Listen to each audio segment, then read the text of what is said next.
अरे यहाँ के तो ना तो विधायक सुनता है, ना चेयरमैन सुन रहा है, ना कोई नहीं सुन रहा है।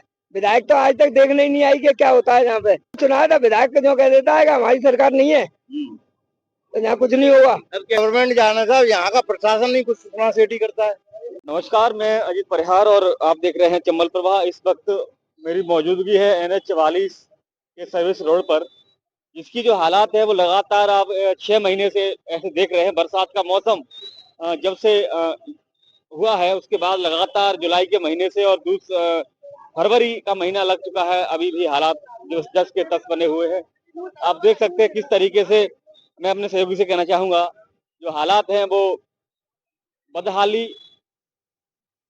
को धौलपुर की जनता किस तरीके से झेल रही है, वो अपने आप में कई से सारे सवाल खड़े करता है। देखो जिस तरीके से धौलपुर की जनता लगातार बदहाली सड़कों की लेकर उसमें जीने को मजबूर है, लेकिन प्रशासन चाहे सरकार कोई भी इस ओर ध्यान नहीं दे रहा है। लगातार मीडिया कवरेज के बावजूद ये जो हालात हैं वो जस के तस बने हुए हैं।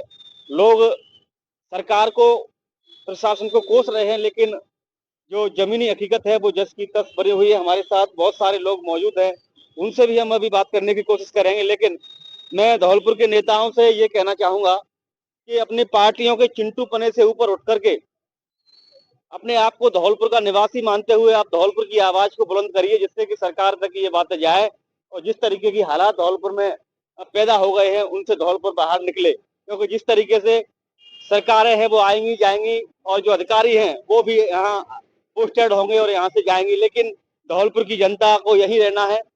और अगर किसी को परेशानी हो रही है तो धौलपुर की जनता है जो सरकार और प्रशासन के बीच में पार्टियों के मतभेदों में पिसती हुई नजर आ रही है। कांग्रेस के जब कार्यकर्ताओं से, नेताओं से बात की जाती है तो वो सरकार के ऊपर रखते हैं, और जब सरकार के नुमाइंदों से बात की जाती है तो वो यहाँ के जो विधायक है उनके ऊपर अपना पूरा जो आरोप है वो थोपते हैं। यहाँ के कुछ लोग ही मौजूद हैं हमारे साथ, उनसे ही हम बात करने की कोशिश करेंगे। क्या नाम है? मुन्ना। क्या कहेंगे इस हालातों को लेकर के आप? हालात इतने खराब है कि आए दिन यहाँ एक्सीडेंट होते हैं, गड्ढों में पब्लिक गिर रही है और व्हीकल निकलने में परेशानी हो रही है। दुकानदारों को बैठने की परेशानी है, बदबू के मारे बैठा भी नहीं जा रहा है। लंबे समय से ये लंबे परेशानी देखी जा आज रही है, तक लंबे समय से परेशानी देखी जा रही है, लेकिन जो समस्या है वो जस की तस बनी हुई है, इसको लेकर क्या कहेंगे आप? अरे यहाँ के तो ना तो विधायक सुनता है, ना चेयरमैन सुन रहा है, ना कोई नहीं सुन रहा है। विधायक तो आज तक देखने ही नहीं आई कि क्या होता है यहाँ पे। क्या आपने सरकार को नहीं चुना?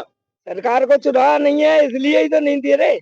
विधायक को चुना है, विधायक को चुना था, विधायक को जो कह देता है कि हमारी सरकार नहीं है तो यहाँ कुछ नहीं होगा। अब क्या कहना चाहते हैं आप? अब क्या कहना चाह रहे हैं, अगर प्रशासन सुन ले तो बड़ी मेहरबानी है।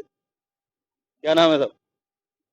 संजय नाम है। क्या कहेंगे इन हालातों को लेकर के? यहाँ बाईपास के हालात इतने खराब है सर कि आप ये समझ लो पैदल निकलने में परेशानी हो रही है। अगर गाड़ी बाइक से लेके आते हैं तो गिरना ही मतलब पक्का है। सरकार वादे कर रही है कि हमने 2000 करोड़ का विकास धौलपुर में कराया है, इसको लेकर क्या कहेंगे आप? हमें तो कुछ लगता नहीं है, अगर आया भी है तो कहाँ है पता नहीं है। क्या नाम है? मेरा नाम नेमचंद गोयल। क्या कहेंगे इन हालातों को लेकर के आप? क्या कहें साहब, ये तो सब दिख ही रहा है। लोग अब तो दुकानें खाली करने को तैयार हो गए, इतनी हालत खराब। आखिरकार जो निजात है इस समस्या से क्यों नहीं मिल पा रही है लोगों को? अब ये तो गवर्नमेंट जाना साहब, यहाँ का प्रशासन नहीं कुछ सुना सेठी करता है। कंप्लेंट करने जाते कोई सुना सेठी नहीं होती है सर, यही यार। क्या कहना चाहेंगे आप सरकार? अब क्या कहें साहब, अब तो अब आने वाले समय में वही गवर्नमेंट ही देगी, कुछ देखना है। और भी कुछ लोग मौजूद है हमारे साथ, उनसे भी हम बात करने की थोड़ी सी कोशिश करेंगे। क्या नाम है? मेरे को मतलब कहने का ये है कि लोग कुछ भी कहने से बच रहे हैं, क्योंकि बार बार मीडिया कवरेज के जरिए और आवाज को प्रशासन तक पहुंचाया जाता रहा है, सरकार तक पहुंचाया रहा है, लेकिन सवाल ये उठता है कि कहीं न कहीं इतने महीनों क्या साल बीत जाने के बाद भी जो हालात हैं वो जस के तस बने हुए हैं। बहुत सारे सवाल हैं, लेकिन सबसे बड़ा सवाल ये है कि धौलपुर की जनता इस वक्त बदहाली का शिकार हो रही है, चाहे फिर वो खराब सड़कें हो, चाहे वो खराब सीवरेज हो, चाहे गंदा पानी हो, चाहे बिजली हो। जो मूलभूत आवश्यकताएं हैं लोगों की, उनसे कहीं न कहीं धौलपुर की जनता त्रस्त है। मूलभूत आवश्यकताएं उनको मुहैया नहीं हो रही है और सरकार की जो जिम्मेदारी है उस पर कहीं न कहीं सरकार है वो दूर भागते हुए नजर आ रही है। फिलहाल के लिए इतना ही। Camera person Rahul